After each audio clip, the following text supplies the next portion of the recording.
This is the Books Podcast presented by Tim Hague. You couldn't get to John without Yoko being there. She was always there. He'd tell lies. He knew they weren't true. He was a mixture of lots of people. You know, there wasn't just one John Lennon. I ask you, gentlemen of the jury, is this the kind of book you'd like your wives and servants to read? There was a time when John Lennon was arguably the most famous man in the world. So anybody listening who doesn't know who John Lennon was or doesn't know what the Beatles were is going to be a bit lost in this conversation. Ray Connolly has written a new biography of John Lennon called Being John Lennon. Ray, thank you very much for talking to us about this. Thank you for inviting me. Now, I want to start off with December the 8th, 1980, when you... Well, why am I... You tell me, what happened? December the 8th, 1980. A few weeks earlier, I'd phoned John and got Yoko and said, maybe I should come over and do an interview. And she'd said, well, not just now, Ray, in a couple of weeks, whatever. So I said, okay. The afternoon, December the 8th, I got a phone call from New York, from Yoko, saying, where are you? You're meant to be here. BBC are here. John said yesterday, who's coming? And Ray Connolly's coming. Great. And I said, okay, well, I can come tomorrow if you want. I'll do it for the Sunday Times. And she said, okay. And so I booked the airline flight, and I played the record again. The children were my kids were then quite small, and they were excited. I'm going to go see John Lennon. Ooh, big star, you know. And before I went to bed that night, I put a call into the Dakota to talk to John and Yoko. So I'm coming, and I got an assistant there, and who said, oh, they've gone down to the studio to remix one of Yoko's tracks. John says, as soon as you get in, please come straight over to the Dakota. And he's looking forward to seeing you again, because it was a few years since I'd seen him. And okay, so I go to bed, and then at 4:30 precisely the phone rang, and it was the Daily Mail, who I didn't write for, but they got my phone number, and they said, we've heard John Lennon's been shot. And I couldn't understand. I thought that when the phone went, it was a taxi come to take me to the airport. And so I said, I'm sorry. And they said, John Lennon is shot. I said, yes. I'm going to go and see him soon, in a couple of hours. And anyway, so I didn't know whether he was dead or alive. I said, is he badly injured? And he said, don't know. So I got up and listened to the BBC World Service at 5 o'clock, and they confirmed that John was dead. So I cancelled the taxi, didn't go to, obviously, sat down and wrote his obituary, which he talked about me writing 10 years earlier. He'd said, have you written my obituary yet? And I said, no. He said, well, when you do, I want to see it. So I thought, well, we both lived then about 29 or something. I thought, you don't write obits of people, like that, when they're 29. But there he was. He was now 40 and he was dead. And it was difficult. I had to phone my obituary over to the Evening Standard, who I used to work for. And I found it very hard, and I was in tears. And I was going to say, I mean, it's clear that you knew John and Yoko really quite well. Very well. When did you first meet them? When did I first? John, 1967, I first met John on the Magical Mystery Tour. Didn't really get to know him. I got to know Paul first. Didn't get to know John really until 68, when I went to Abbey Road to interview Yoko. And actually, that was very successful, and they both John liked what I'd written, and obviously, and then we gradually became friends, and over the next couple of years, he would be sort of feeding me things, and he rang me when he gave back his MBE, he rang me. In these days, that would never happen, but in those days, it could happen. He sent his MBE back to the Queen, and then we were on the phone one night, and he said, I'm going to Canada tomorrow. Do you want to come with me? So I said, well, I can't come tomorrow. But he said, well, come as soon as you can. So I went over. This is December 69, and when I'm there, he said, come into a bedroom. I've got something to tell you. So we go into the bedroom, and he said, well, I said, what is it? And he said, well, I've left the Beatles. Now, to a journalist, this was the story of my life, because it wasn't being brushed about at that point. No, they kept it secret for a while. Complete secret. Yeah. And I was sort of crumbs. Great story, but I was also upset because I'm a Beatle fan. So I thought, I was sort of torn. And while I'm thinking about this, he said, but don't tell anybody. I'll let you know when you can. I promise to keep it secret until Let It Be comes out next March. So thought, oh, that's a long time anyway. So, okay, so I promised I wouldn't. These days, I think probably a journalist would have thought, well, you know, this is a great story. But I didn't. I just thought, no, I've made a promise I won't. So months go by and I keep ringing him up and say, can I put it out yet? And he says, no, just wait till, you know. Anyway, finally Paul got fed up with waiting for John to mess around. I thought John might change his mind. I was hoping he'd change his mind, to be honest. And then anyway, Paul put it out. The Beatles weren't recording anymore. And I rang John that day and he said, why didn't you write it when I told you? And I said, well, you told me not to. You're the journalist, Connolly, not me. Yeah, he was like that, though, wasn't he? He was a bit mercurial. In fact, that brings us back to the book, to being John Lennon, because, I mean, there have been, a dozen major lives of John Lennon. What you're getting at, the book you clearly wanted to write, is you want to say what makes him tick. The story's been told, the recording of Sgt. Pepper, the getting together of the Beatles. That's been done over and over and over. But what you wanted to get at is what made John Lennon tick, isn't it? Yes, it is. It's also the fact that most books written about John were by people who didn't know him. So because I did know him very well, I thought, I can do this. I mean, I really did. Well, there's been lots of books written by people who knew him for little bits of it. Little bits, you know, his assistant here, Maypang's done one, Cynthia's done two. Yeah. I mean, there are lots of memoirs. Yeah. But this is a biography by somebody who knew him. And I wanted to, you know, when he died, he became a martyr and a hero and a saint and all those things. And then there was a book came out that sort of said he was a monster. And I thought, well, he was none of these things. He wasn't a monster. He wasn't the Albert Goldman one. Albert Goldman, yeah. That's ridiculous. Albert Goldman. And I thought, well, you know, it doesn't read like John to me. As some of the books where he was a martyr didn't read like John to me. John wasn't a martyr. He wasn't a hero. He wasn't a saint. He was a very difficult person sometimes. And I thought, I want to get that across. I want to know that he was all these things, because he was a collision of different people. And he would change all the time. He's very mercurial, and he'd tell lies. I mean, he'd exaggerate massively and tell you the things, and he knew they weren't true, and you know that sort of thing. But could he persuade himself that they were true? At the moment, probably yes. But then, if he thought about it, you know, I mean, the story of John and Yoko, this great love story and everything, like she'd say, we're like Cathy and Heathcliff. Well, come on, they weren't. You know, they had difficulties and that sort of thing. So I wanted to sort of get this across, that he was all these things. And I liked him very much, but I could see his faults and see how difficult he could be, and he was. Great to me. He was never anything less than generous to me, but I did see him be extraordinarily angry once with Yoko. I couldn't quite understand it. You know, it was a small thing that she got wrong, and he just blew up. And, you know, saying things that I've never heard said to a woman by a husband or boyfriend or whatever. Just that sort of anger, you know. Well, there would have been an outlet for him, wouldn't it? I mean, from your book, and I think it's entirely appropriate and plausible. Essentially, there were two keynotes to his character. I think I'm reading from being John Lennon. One is his desperate need for a partner, which was lifelong, and we'll talk about that. We'll talk about his partners in just a moment.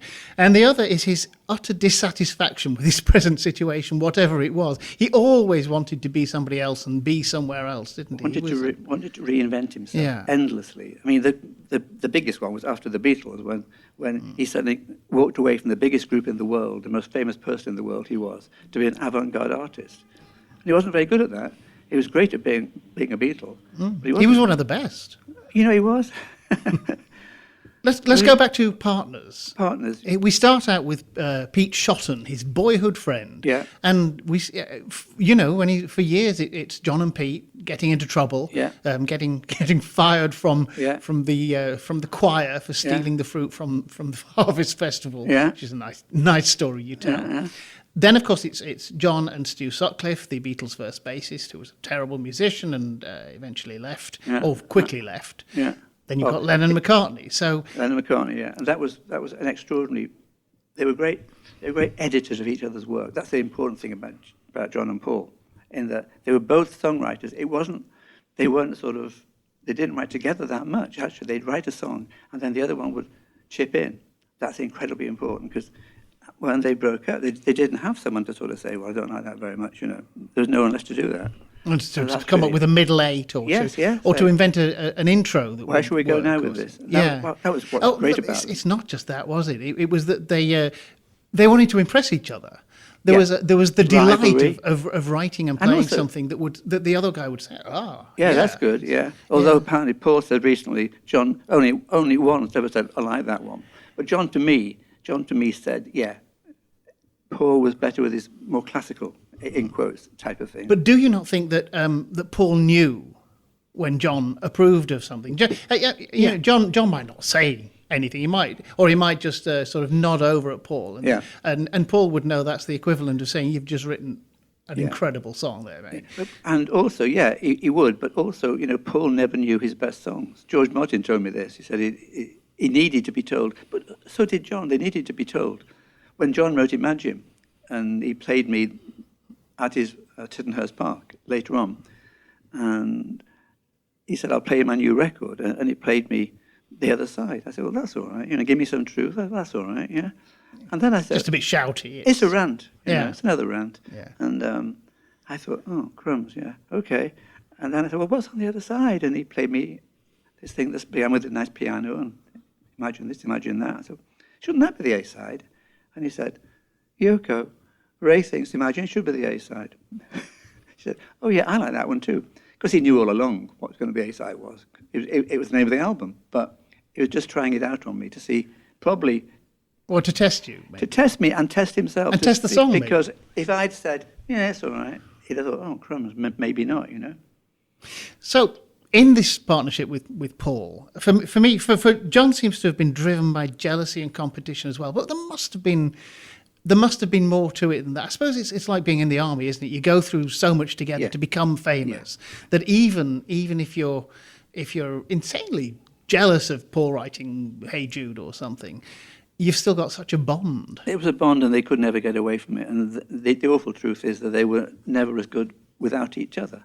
You know, it's just true. And you know, I know Paul will hate me saying this, but it's true. They weren't as good because they had that bond and they understood each other, and you know, they'd put up with each other. So it must have been murder. Just terrible for Paul when John suddenly wanted Yoko there all the time, and John and Paul couldn't work with her there, couldn't write songs with Yoko there because he'd want to put, as he said, he'd want to put on a harmony perhaps and think, well, it'll sound soft, and he didn't like asking.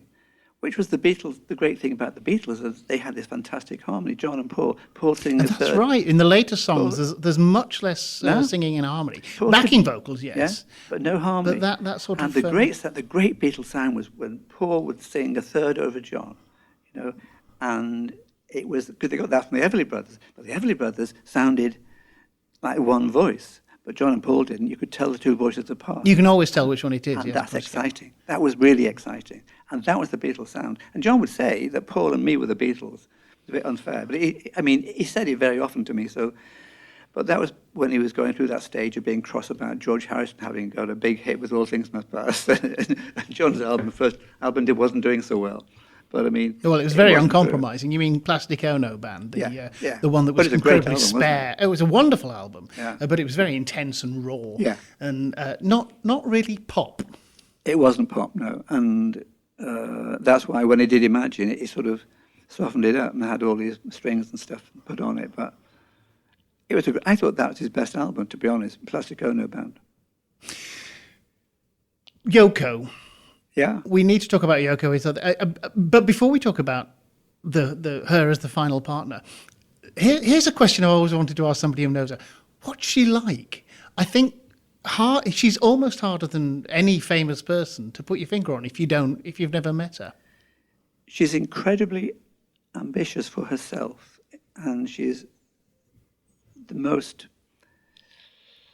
I suppose, in a way, self-obsessed person. Or that's not quite fair, not quite right. She really thinks that or thought then when I knew her, she was a great artist who no one had discovered.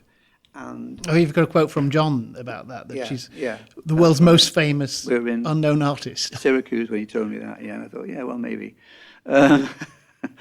But, you know, she's incredibly manipulative, and what she wants, she gets, you know, and she doesn't give in. she just carries on and on and on. At first, I mean, he was desperately in love with her, obsessed with her. And of course, they were both doing heroin at the time. So, that thing about... The family that fixes together stays together. Yeah, all that. What's she like? I got on with her very well for quite a long time. He would joke about her. I like that. John would joke about Yoko. You never got that in the papers. It was always this miserable woman. But actually, she was, she enjoyed being teased. He teased her a lot. She giggles a lot when they're on, on tape. And she was all those things. But at the same time, she's incredibly self-centered. And she really does believe that she is a great artist. I don't know whether she is or not. I would say probably, in my opinion, is not worth a lot. She probably isn't. But she thinks she is. Let's talk a bit more about their relationship. You touched on it earlier, and the extent to which they tried to present this sort of Romeo and Juliet thing to the world. But it wasn't like that at all. It was a really fraught marriage, wasn't it? It wasn't at first. When they first got married, they were inseparable. You couldn't get to John without Yoko being there. She was always there. It's very, very difficult. And when I happened to accidentally mention a previous lover of his, not knowing they'd been lovers, he took me aside and said, "Don't mention that woman again in front of Yoko. We both told each other all about our, important lovers, and I don't want to have to go through it again with her." So I said, okay, because I didn't know. They were incredibly close, but then, they were just too close, too long. And eventually, John got drunk one night at a party in New York and had a fling, had sex with a girl who was there. And Yoko told me this. And the funny thing was, it was actually, they did it in a party and where all the coats were, and people couldn't get the coats to go home because John and this girl. So everybody knew. So Yoko was humiliated because totally, and then everybody was. Because I rang up to say about something, I forget what it was, and she sort of said, "Oh, John's not here. It's with May Pang in." May Pang wasn't the girl. It was another girl. He's with May in Los Angeles. I put them together. Well, let's talk about that as well, because that's an amazing story. Yeah. We've got this. She was an assistant, firstly to Alan Klein, and then she was an assistant to John and Yoko. Yoko makes a decision effectively to pimp her out to John, so that to sort of keep him away from the other women or something, so that she could have him back when she was ready. It seemed that way, didn't it? It was, it was amazing when she told me. I couldn't.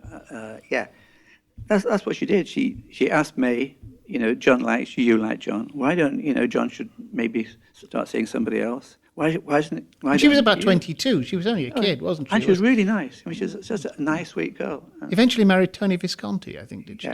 Yeah. And divorced since. Yeah. But she was smashing. I'd known her here and in New York, and she was lovely. And I was still astonished because she wasn't the sort of girl that we imagine would end up with John Lennon.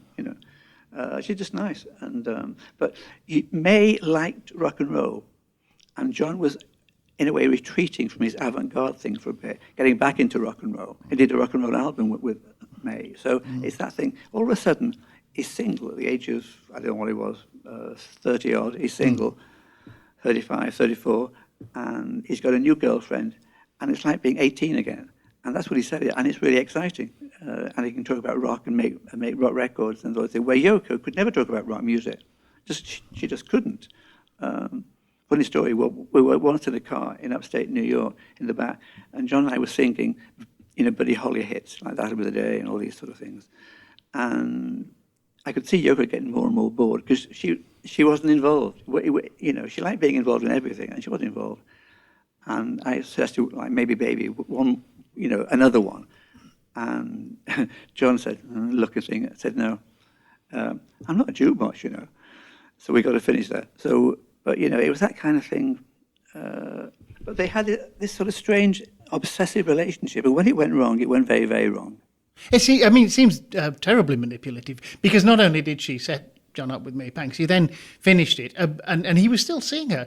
One of the stories that's new to me in your book is that John was then cheating on May Pang, I know. And Yoko was covering for him. Yeah. I think I'm quoting you when you say it's unusual for a wife to cover up a husband's infidelity with his mistress. It is a bit, yeah, but that's what happened. But when John was with May, he wasn't faithful ever to her, and Yoko knew. But Yoko would ring every day to see what's going on. And they were 3,000 miles away in Los Angeles. And Yoko was insisting to the world that John was ringing her. Not true, though. I mean, he would have done. He certainly would have done. If she'd left him alone for 20 minutes. Yoko was, she was... Yoko likes control. She always likes... she'd be the one who would organise all the flights for whoever, for me to go out there, all these things. She'd ring up. She was the one who controlled, and she's good at it. And also, she then became his manager, in effect. And she was his manager. She was his representative at Apple, and she'd come over for the meetings. John wouldn't want to come. She'd be there. And so he needed her. She was like his mother. She was not only... He called her mother as well, He called her mother. She wasn't just his girlfriend or his wife or whatever. Later on, she became mother. She ran the home. She ran everything. She did the deals, everything. And he let her. You tell a story that Yoko's manipulations put the kibosh on John working with Paul, that Paul wanted to work with him, as we know, in the 70s, and that Yoko either deliberately or unwittingly put the kibosh on that. And it occurred to me, Yoko's literally the only person in the world who wouldn't have liked to see John and Paul working together again. Yeah, well, because that would be dangerous for her relationship with John. But yeah, I mean, basically, Yoko, Paul had said he was going to go down to New Orleans to record something, an album, and said to John, "Do you want to come?"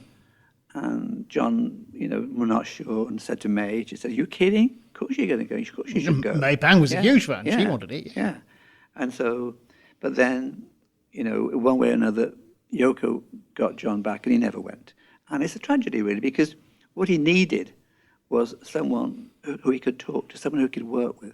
He didn't have any friends, not real friends. It was, for the next 5 years, from sort of 75 to 1980, he was stuck in the Dakota building in this, huge apartment. But he was by himself. And Mick Jagger would say, you just couldn't get past Yoko to get to him.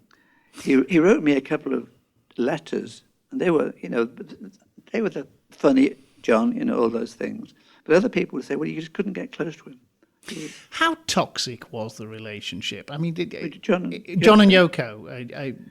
In fact, there are rumours that in 1980, when he was murdered, that the marriage was on the rocks again, and that divorce was in the air. But what's your feeling? What's your opinion? I don't know about that. I wasn't there. How close were they? They were. I think John needed Yoko more than she needed him. But she needed him for fame and the incredible wealth and these things. And John needed her because he needed something secure and solid in his life. He'd no friends. Brian Epstein wasn't there. He never had a mother. Mimi's an old lady. He's broken with Paul. He's broken with the Beatles. Who's going to be his mate? And Yoko had to do that job in one way. And be a wife and everything, and look after him. And she did the business side extremely well, because he was hopeless with money completely, and she was good at that. How toxic was it? I don't know if it was toxic. I just think that he was. I've always, I feel sorry for him. At the end of the book, when I was writing the book, I felt, poor John.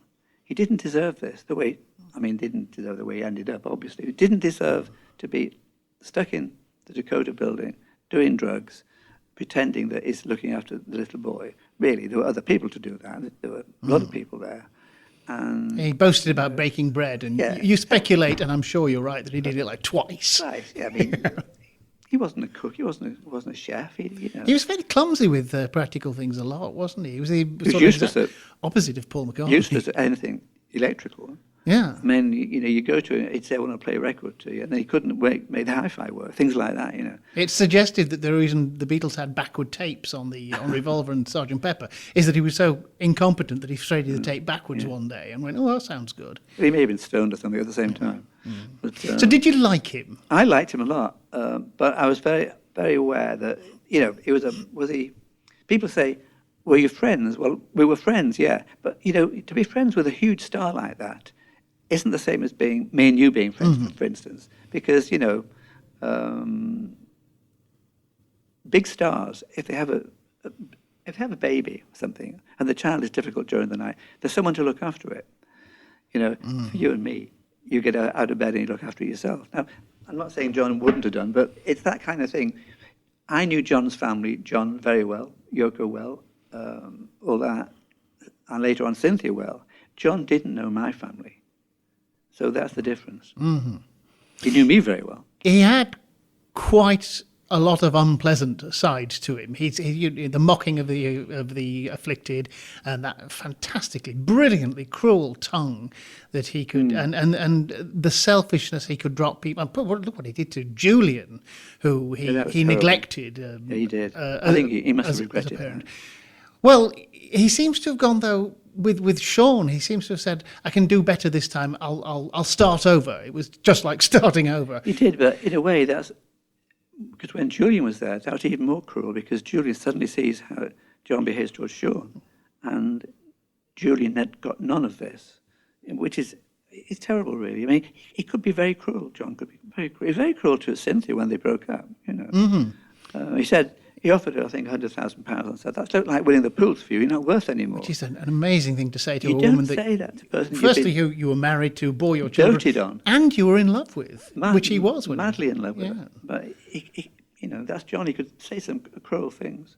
And then have nothing to do with people. Although, again, we talk about this. You were saying he'd written you letters while he was in the Dakota in those final years. Hunter Davis edited a book recently of his letters and postcards. What's really interesting about that is how down to earth John Lennon is. He's this big, huge megastar. He's this famous weirdo, all the baggism, all the hair and everything. And yet, he obviously had those sort of normal human relations in him. Yeah. That he expressed by writing letters. He didn't actually go and visit anybody because he was too lazy. No, but he did like writing letters. He always did like writing. He'd write postcards and things to Ringo forever, all these things. That was that period, though, when the Beatles would go away to Hamburg and they'd all write letters home. And we all did this. And in a way, that's lost. We've all lost out on that. But it was... So he did write more than you think. And people... He'd write to fans. He'd just write back to them. He'd fans like, oh, I'll write to him, whoever it is, Because he liked writing. Yeah, he did. He liked writing, didn't he? Always, when he was a little boy, words. he did. He loved words. He loved playing with words. It was, he was a mixture of lots of people. There wasn't just one John Lennon. And we're back to that reinvention thing, aren't we? He was always trying to be somebody else. In fact, Paul McCartney used to say that he was shy of LSD because people said you might not come back the same person. And for John, that was an attraction. Yeah.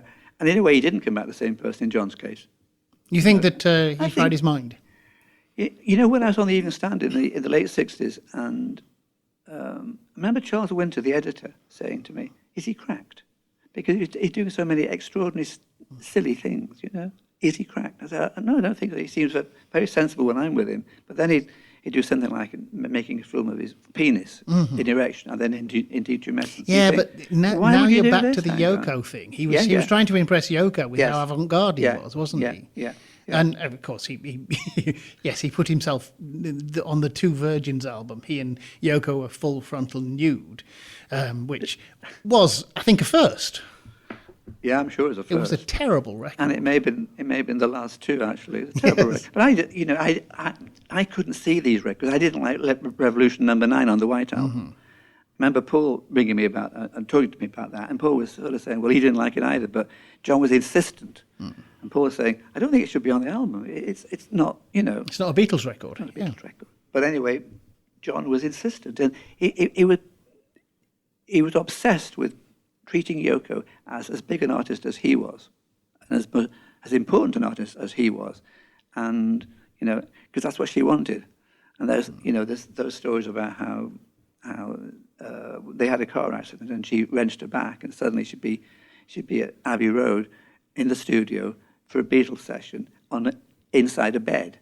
And George Martin said, "Oh my God, she's in a bed now." And with a microphone suspended so she could comment on what they were doing. Yeah. Oh yeah, she always had to have her say. I mean, one of the most damning things about her, actually, and it's not being. I don't want to be uncruel about it. I don't want to be cruel about it, but unkind. But she did say, "There's that film, that Imagine film, and you see John and George and whoever else singing something," and she sort of becomes very critical of the others. She says, "You're okay, John. It's the others aren't doing very well." I think, hang on, these guys are professional musicians. Yeah, it was Nicky Hopkins and Alan White. Yeah. And and he said, "Yeah, okay, Yoko, we'll fix it. Okay, lads." But she didn't get it. She didn't get the fact that she was being incredibly rude to professional people doing their job. Yeah, but Yoko never imagined that there was anything she wasn't up to doing. I mean, No. she pitches in to make records with John Lennon, Yeah. as though they were equals. Yes, she thought they were equals. She may have thought she was more than equal in an intellectual sense. I think she was very well read. She's very intelligent. Very well read. Donald says that she was his intellectual superior, but he was vastly her artistic superior. So, well, I think so, but we may be wrong. Yeah. I mean, we may be just a couple of little Beatle fans, and there may be. I think we're that. there may be. You certainly are, and there may be art historians, who will say, "No, this woman will be remembered for the rest of eternity." I suspect not. Ray Connolly, thank you very much. I really enjoyed being John Lennon. I would have loved to be John Lennon. You wouldn't. No, I wouldn't have loved being John Lennon. But I enjoyed reading it. Thank you very much. Thank you. Being John Lennon by Ray Connolly is published by Weidenfeld and Nicholson at £20. A bargain. Why pay more? That was the Books Podcast with Tim Haig. The Books Podcast is produced by Green Shoot. You can find out more at www.green-shoot.com, and Tim can be contacted on tim@green-shoot.com.